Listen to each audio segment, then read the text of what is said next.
Yan po yung sinasabing lalaki daw po ni Mrs. Yes, Idol Rafi.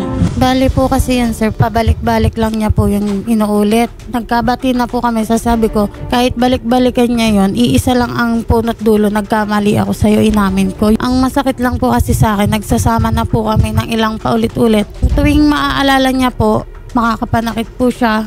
Gusto niya daw pong maanal sa akin. So ako naman po, nagpupumilit na maayos yung buhay namin dalawa. Ang dami ko pong in-offer, sir. Sabi ko, willing akong bitawan lahat. Ito lang pong February to talaga nangyari, sir, na umalis ako dun sa tinitira namin sa Pasay kasi tinulungan po ako ng pinsan niya tsaka yung kapitbahay namin na sabi niya, tumakas ka na, umalis ka na kasi gagawin ka lang punching bag niya. No? Hindi naman ako magiging ganyan kung di mo pagsasalita ng kung ano-ano eh. Ako, nagtatrabaho ka ng maayos pero maayos ako nakikitungo sa'yo. Pinagawang kita ng brace, niregaluhan kita ng iPhone 13. Tapos ganyan pa isusukli mo sa akin. Dapat minsan bago ka mag-react, tanungin mo sarili mo kung bakit ko ginagawa sa'yo yan, bakit bumabalik. Dapat nga nakinig ako sa mga kaibigan ko na kapitbahay mo eh. Naniwala ako na lalakero ka eh. Anong may pangako mo kay sir na talagang nagbago ka na at tuluyan ka na magbabago? Marami na po akong nagawa, sir. Halos kasama ko na po siya oras-oras. Ganito na lang, sir, pag-usap kayong dalawa. Basta't ang importante sa akin, willing na kayo magbalikan. Lahat ng pwede naman maitulong, magawa, gagawin ko para maging smooth na. Ayun naman pala. Kita ko. Yung singsing, hindi na matubos. Bakit? Ano yung singsing? Nakasangla po. Pag natubos yung dalawang singsing ninyo, ipapangako nyo sa amin na hindi nyo na isasanla ulit. Opo.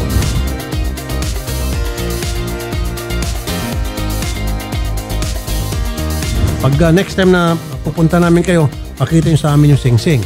Okay? Salamat po sa tiwala.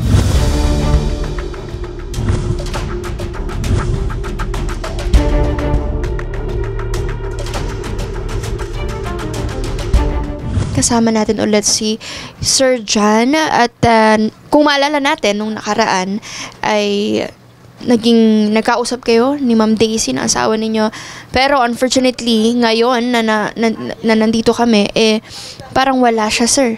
Wala siya dito. So ano ba ang nangyari, sir? Bakit wala ngayon si Ma'am Daisy sa inyo dito at nasaan po siya?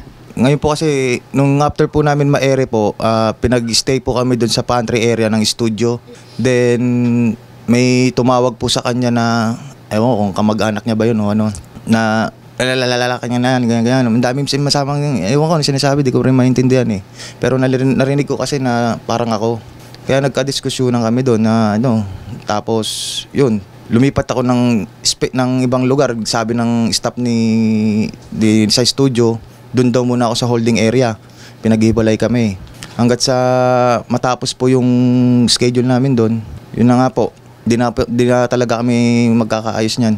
So hindi na kayo nagkausap or hindi na kayo nag-decide na sabay umuwi at ayusin? Hindi na po. At isa sa mga huling na banggit dito ni Senator, actually nag-abot pa siya ng pantubos ng wedding ring. Natubos nyo ba yung singseng ko? Yes po, yes po. Natubos ko po yon sa pangalan po niya.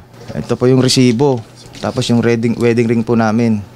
So ito yung wedding ring ninyong dalawa. Opo. Kuya, tama? So, ang nakalagay sa resibo, sino ang naghuling nagsanla? Si Daisy po, yung kinasama ko po dati. Okay, pero ang sabi niya, ikaw ang nagsanla dahil ginagamit mo daw sa motor mo, kuya, pampa-accessories ba, ano ba? Ganito po yun, ma'am, kasi unang sinangla kasi yung sa akin. Kasi kaya sinangla, wala kaming may pera. Ewan ko kung may pera siya, pero alam ko may pera siya eh. Ako yung walang pera. Ngayon, hindi ako makabiyahe ng pasada ng motor, gawa nga ng paso yung rehistro. Kaya sinangla yung singsing. Napunta yun sa rehistro, then yung sukli, kinuha niya sa akin. At least, ayan, natubos na.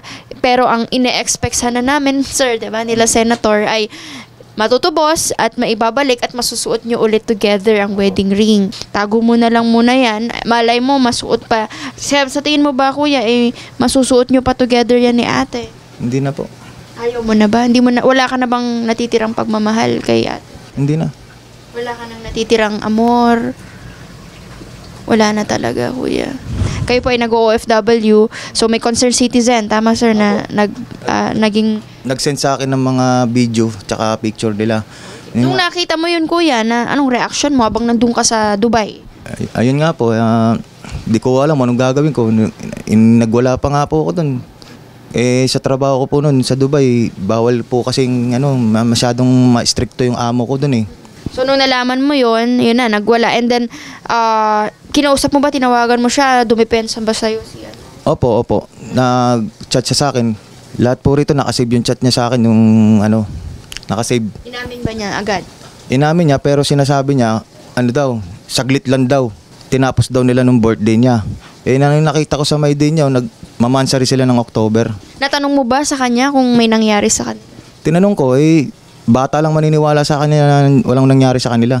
So, hindi niya inamin na may nangyari? Hindi po. Pero nung time na mga ilang buwan, nagsabi rin siya sa akin na meron nga, doon daw sa may malapit sa SM Sukat.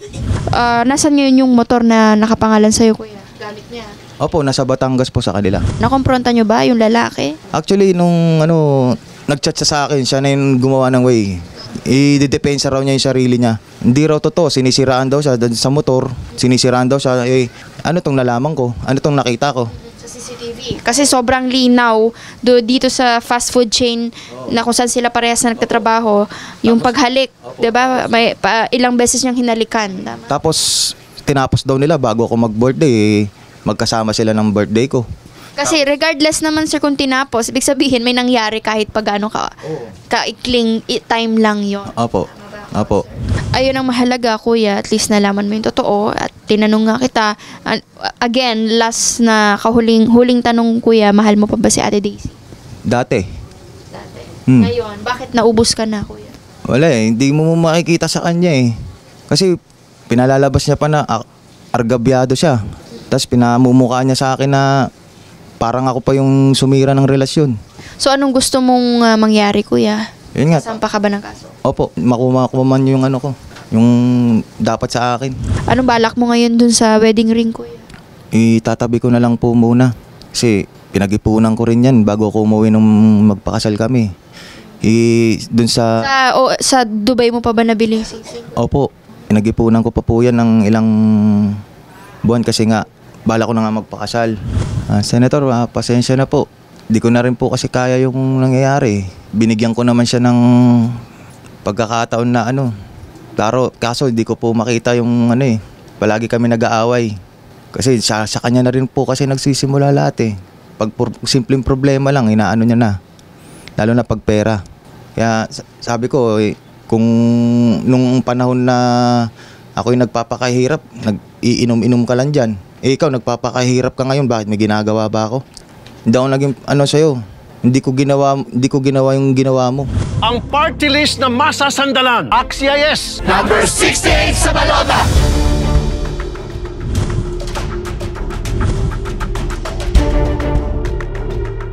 Last time, nagkausap tayo, pinuntahan ka namin sa inyong bahay at actually decided na kayo nung una na magsampa ng kaso. Pero nagbago yung isip nyo, kuya, no? Bakit nagbago yung isip nyo and ano na lang po ang gusto ninyong mangyari between you and Ma'am Daisy? Kaya po kasi nagbago yung isip ko, gawa nga po ng magiging abala rin po balang araw.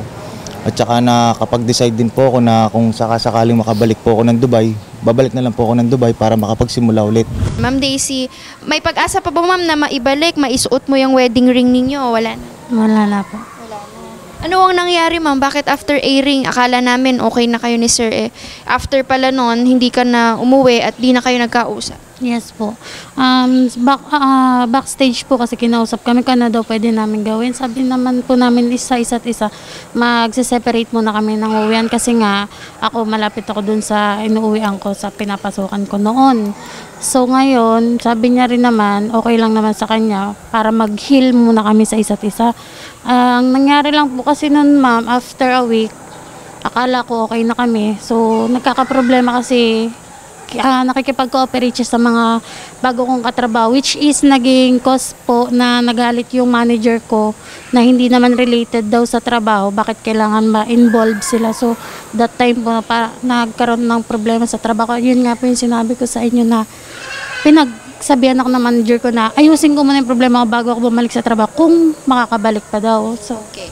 Ang big question dito kasi ma'am is syempre kasal kayo ni sir. nag-hope kami ng programa na maayos. Pero wala na talaga. Hindi, ayaw mo na ba, ma'am, kay sir? Ayaw ko na po kasi siyempre po natitreaten din po ako. Natatakot din po ako sumama sa tao. Alam ko hindi ako safe. Kasi alam niyo naman, nagtitreat po siya. Nagbabanta siya sa mga kasamahan ko na yun nga po yung sabi ko, pag nagagalit siya, magbabayad daw siya ng tao para magpapatay, ganun. Kaya natitreat din po ako sumama sa kanya. Kaya sabi ko, i-settlement na lang namin na wala na tayong pakialamanan, magkanya-kanya tayo kung gusto mong umalis ng bansa. Tapos gusto niya daw po ibenta yung bahay namin. Hindi naman po ako makikialam doon, ma'am. Kung gusto niya, kahit pumirma ako na pag nabenta niya yung bahay, hindi ako makikialam, kanya lang yun lahat. As in, wala po akong pakikialaman sa mga conjugal property namin. Kumbaga gusto ko lang talaga katahimikan kasi gusto ko na po talagang mag-settle sa sarili kong buhay tsaka mag-focus sa mga bata. Pero of course, once and for all, ma'am, na bago ko tanungin si kuya, ang rason niya talaga dito kasi is, yun nga, nagkaroon ka ng lalaki, kumbaga, or iba. Kami, ma'am, nagkameron din naman siya. Sino ang nauna sa inyo? Siya, 2021. Nandun pa po siya sa Dubai. May kakakasal lang namin, March kakakasal lang namin. May bumalik siya ng Dubai. And then, June, may mga ano na siya na ganun. So, naunang nagloko si sir, tas bumawi ka lang, parang ganun. Kasi po, marami na talaga naging problema. So, parang nangyari, bago naman ako nakagawa ng kasalanan na yan, at ilang beses din ako nagtiis sa kanya. So, sir, totoo ba yung nambabae ka rin pala dati? Hindi, wala pa akong babae dyan. Kasi nga nararamdaman kong ikaw ang meron. Kaso gusto ko yung account na yan, gusto kong i-chat yung mga katrabaho mo, pero yung instinct ko, hindi ako sasagutin ng mga katrabaho mo, gawa nga ng sasabihin din sa'yo. Okay, nabanggit mo na nakilala mo si ate sa Facebook. Opo. Ano bang pagkakakilala mo sa kanya nung una, sir? At Kasi nung unang chat ko sa kanya, nag-hi ako sa kanya, then nag-respond siya ng ilang araw ata. Then nung sinabi ko sa kanya, sabi ko gusto ko siya, tapos pinangakuan ko siya ng ganito. Pauwi na rin kasi ako noon eh. Pinangakuan ko siya ng ganun, na pag-uwi ko, papakasalan mo? Mag-for good na tayo kasi gusto ko na rin matahimik eh. So, yung sa iyo ate, may communication pa kayo nung nasa video dun sa Jollibee? As in 2022 pa po yun. Wala na. Yes po. Ngayon ate, may bago ka? Wala po. Kahit po yan yung sa amin, wala Kaya pala, po. ang sabi ng mga tao dun sa inyo eh. Ganyan may siya pag ka-video call ka. sabi-sabi. May ebidensya ka ba Meron po, kuya meron po. na meron siyang ka-something or may iba na siya? Meron po. Ano ba yung nandun na ebidensya mo kuya na? Ang sabi po nung kasi Hindi, kasi mahirap yung sabi-sabi. Ang chat po kasi, Nakita mo ba? Ang chat. Anong sabi sa chat? Kasi hindi posible namang makita ko, gawa ka ng hindi ako basta-basta makakapasok doon, VIP yun. Ngayon, ang sabi, pag-akit daw niya, pag inya, nakita raw niya, may ka-video call nga daw to, may binubuksang ibang account. Which is gawain niya talaga. Paano kung ka-video call lang na kaibigan or... Kalandian nga lang daw eh. Puro sabi lang naman lahat yun. Ito Kalandian lang daw eh. paano yan ate? Ito, ayaw mo na ba itong kunin? Yan o, remembrance nyo sa isa't isa. Actually, ako pa nga before yan tinubos ni Sir Rapi, 2 beses niya po yung ako po ang nagpakahirap na tubusin ulit yan ng 2 beses. Nanghiram pa ako ng pera kung saan-saan noon. Ngayon, the third time po na yon na na si Sir Rapi na hindi ko na po talaga sabi ko sa iyo na yan kasi lagi naman ganyan, ibabalik mo sa akin, kukunin mo, babalik mo sa akin, kukunin mo. Ganyan po kasi lagi siya pag Sino ba ang may idea lagi na isanla itong Singsing? Galing pa palang Dubai ito, tama sir? Galing Dubai. O kinikilig pa si ate. Hindi po. Tumatawa si ate. Kasi po kung ako walang pakialam dyan sa Singsing na yun, hindi para paghirapan ko matubos ulit yan ng ilang beses. So talagang ano ka rin, te? Ito po yan sinasabi sa kanya, pahalagahan mo kahit nagkaroon tayong problema. Yan, lagi ko sinasabi, alam po niya yan. Sabi ko, pag nalalaman ko na lang kinabukasan, nandun na sa pawn shop. Sasabihin ko, kunin mo yung resibo, ako pupumilit ko po talaga na matubos. Hihiram agad ako ng pera. Ano masasabi mo, kuya? Si ate Naman pala. totoo yun eh. Gaya nga po ng sinabi ko dun sa live, ang unang sinangla kasi kailangan ng pangrehistro ng motor is yung akin. Pwede niyo pong i-check doon ko ilang beses niya na nasanglayan. Ngayon, ang utos niya yan eh, kasi wala rin akong pera. Kahit alam kong may pera siya, inutos siya sa akin isang lato para maparehistro yung motor. Tapos para mabila ng likod yung gulong ng motor. Pero yung sukli, nasa kanya. Pero sayang naman, ikaw ba kuya, mahal mo pa ba si ate? Hindi na po. Ha? Mahal mo pa si ate? Ayoko na pong hintayin pa na mangyari pa sa akin yung ginawa niya sa unang asawa niya. Na 5 beses niya iniputan. Gawa. Ikaw ate, mahal mo pa si... Hindi na. Wala na talagang pag-asa. So, anong balak nyo dun sa singsing nyo? Sayang naman, natubos pa ni Sen. Kanya na po yan kasi lagi naman niya sasabi pera daw niya yung pinambili dyan. Sa kanya na po. Ayoko po kasing kunin na yan sa kanya noon pa. Mahirap po. Okay, how about yung may nabanggit na yung niregalong motor? Ireregalo mo supposedly sa kanya. Totoo ba yun natin na may ireregalo? Yun nga po yung nandyan. Iniwan ko noon kasi nga po noon, na-aksidente ako noon, naiwan ko dito. Ngayon, sa kanya ko pinangalan talaga yon. Ang gusto niya daw mangyari, papabatak niya. Pero nangyari, ako po nagbabayad noon. Sa kanya po nakapangalan, ako po nagbayad noon. Pero totoo ba na kaya daw pinangalan mo lang sa kanya dahil hindi ka makapag sa motor trade dahil meron kang hatak na motor? Hindi po, pwede naman po ako. Actually, yung motor na isa sa akin nakapangalan eh. So, totoo na dapat ireregalo mo daw yun sa lalaki mo, sabi? Hindi po totoo kasi iba po yung situation na yun dati na yun. Bago lang yung motor na yun eh. February lang yan eh. Nagpunta tayo doon. Gusto mo ipangalan sa'yo yung motor pero ang sabi ng motor trade, hindi nga pwede kasi nakaban ka. Hindi ako ban. Pero bayad na yung motor, ate, at ikaw nagbabayad. Ako po nagbabayad. So, ano ang gusto nyo mangyari dun sa motor? Kasi nakapangalan sa kanya. Though kasal pa rin kayo, conjugal nyo pa rin yon. So, anong balak mo, kuya? Anong gusto mong mangyari dun sa motor? Kasi kung nandito naman din na tayo, ang gusto ko mawala sa pangalan ko. Para wala na akong abala. Okay. Pwede ba yun, ate? Po, nagbagawa ko ng deed of sale. Tapos siya, parang ang mangyayari, magpapalit lang kami ng Ano pangalan. mangyayari? Cash yung motor ko. Installments yun sa'yo. Aabalahin mo pa rin Hindi ako. ka maaabala kasi ako nagbabayad. Basta hindi ka niya pwedeng abalahin. Kapag nanghingi siya sa'yo, pwede mo siyang kasuhan. Pero kung siya naman ang nagbabayad, wala problema, 'di ba? Kumbaga, Kasi ang gusto ko nga mangyari, ma'am, mawala sa pangalan ko. Ayoko nang pwede bang gulo-gulo. ipangalan yun sa'yo, ate? Meron nga daw po, pwede daw po ipapagawa ng deed of sale. Ipangalan na Yan, lang sa'yo. yes po. Okay. O, ganun lang kasimple. And then, basta hindi ka na pwedeng maghabol ng anything kay kuya Kasi na mamaya, kung babayan anong mo. mangyari sa Never motor, po ako ang talaga ako habulin ng naghabol. motor trade kasi sa akin nakarehistro yan doon. So, magpapalit kayo, tama? And then, basta yung nakapangalan sa kanya, tatapusin mo na yon. Saka yung cash na nakapangalan kay ate, ipapangalan na sa'yo. Kasi cash sa'yo yun, di ba? Okay. Sa akin laang, yung mga sayang sonso, ang pinakita ko sa iyong pakisama, higit pa sa aking anak. Ikaw magsabi kung anong pinakisama ko dyan sa iyo. Okay naman po, wala naman pong problema eh. Ba't mo ginayan, ba't gayang ka? Dapat tinanong yung apo nyo kung bakit. Oo nga, hindi naman Kasi dapat. pagka nandiyan po kami sa inyo, nagbabakasyon, okay na okay po kami. Pero pag dalawa na lang po kami sa Pasay, alam mo yung pagbubuntungan kanya ng sisi na bakit siya nagkanda utang-utang. Hindi niya alam na operahan yung nanay niya sa pa, di ba, Kap? Inumutang siya doon. Bakit ako ang sinisisi? Wala naman akong... Hindi naman, ito lang ang nagbayad eh.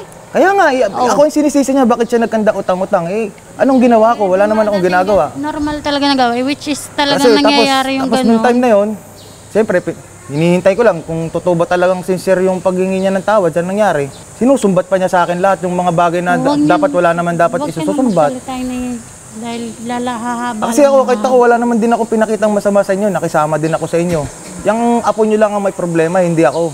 Kasi kahit kami magdalawang magkasama niyan, wala rin ako pinapakita dyan.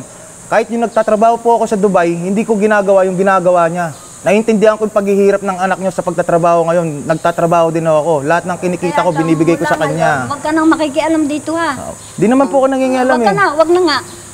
Naiintindihan ko naman po yun. Huwag ka nang makikialam. Baka makita kong ikaw ay doon sa mga tulpo, magpaparoon ka sa mga katulad ng ganarya. Sa mga yan, masisira ang trabaho ng apo ko. Dapat nga po, dati pa nga po yan, ginawa ko eh. Ikaw, ma'am, wala na talagang pag-asa. Hindi mo na mahal si sir. Mahal mo pa ba, yes or no? Hindi na po. Ikaw, Hindi kuya? na po. Hindi na. Wala na. Ayaw nyo na po talaga. Alam pong magsettle. Kung gusto niya yung bahay na sinasabi niya na kinukuha niya, pag binenta niya, hindi ako makikialaman. Huwag niya na lang talaga akong guluhin. So, kung ano yung mga... Kanya na po lahat. Yes po, kanya na po lahat. Yung mga singsing niya, kanya na po lahat. Hindi po ako maghahabol kahit may naatulong din ako kahit pa paano. Hindi na po. Kasi nagsabi na rin yung mama niya na iwasan ko na rin kasi nga iba yung ugali niya. Kaya pala. Kaya po sabi ko, hindi po ako makikialam. Kahit po kanya na lahat, kanya na lahat. Paano yung wedding ring nyo, kuya? Ito, Tatago sayang. ko na lang po yan. Oh, sayang, oh. Tatago ko na lang po Sa yan. kanya na po yan, lagi naman niya kinukuha. Napagkasundoan ng motor ay ililipat ang deed of sale ng motor ni John Ray C. Bansuela kay Daisy D. Giriba. Ang singsing ay binibigay na ni Daisy kay John Ray. Ang bahay na binili ni John Ray ay ibinibigay na rin ni Daisy at wala na siyang pakialam sa lahat ng kanilang naipundar. Ang hiling lamang ni Daisy ay wag na lamang siyang guguluhin at wala na silang pakialaman sa isa't isa. Nakasaad din sa kanilang kasunduan ngayon na ang motor na nakapangalan sa deed of sale ni Daisy Giriba ay ililipat sa pangalan ni John Ray. Napagkasunduan nilang dalawa na wala na silang pakialaman sa bawat isa. Natutuldukan na nila ang kanilang relasyon at magkakanya-kanya na sila.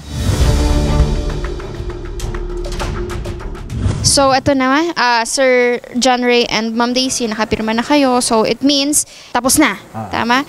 Pero, last na, may offer sa senator na pasogo niya. Ayaw nyo na, i-accept yan. Ayaw mo na, sir? Sayang yun, sir. Hotel with ma'am. Hindi na.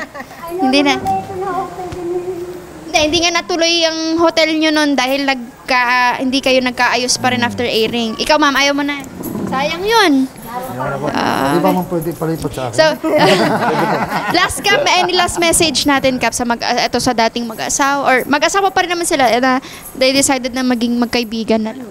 Ang tanging hiling ko lang sa mag-asawa, sana sila pa rin, dahil sayang naman, dahil nagpakasal kayo, ay alam ko namang siguro, kung talagang kayo pa rin. Ikaw, kuya, may huling mensahe ka ba kay ate? Pasensya na lang din sa nangyari kasi mabilisan kasi yung nangyari sa atin eh. Kaya hindi rin natin masising sa isa. Makakagawa at makakagawa talaga. Kagawa nga ng ilang buwan lang yung bakasyon ko noon, tapos nagpakasal tayo. Pero minahal naman din kita eh. Minahal ko rin yung anong meron ka. Ingat ka na lang, tsaka maging masaya ka na lang sa bago mo kung mayroon. Ang wish ko lang po is mahanap niya yung peace of mind niya, tsaka matahimik na yung buhay rin niya, tsaka magkaroon na siya ng maayos na buhay. Yung kaya niya siya na lang.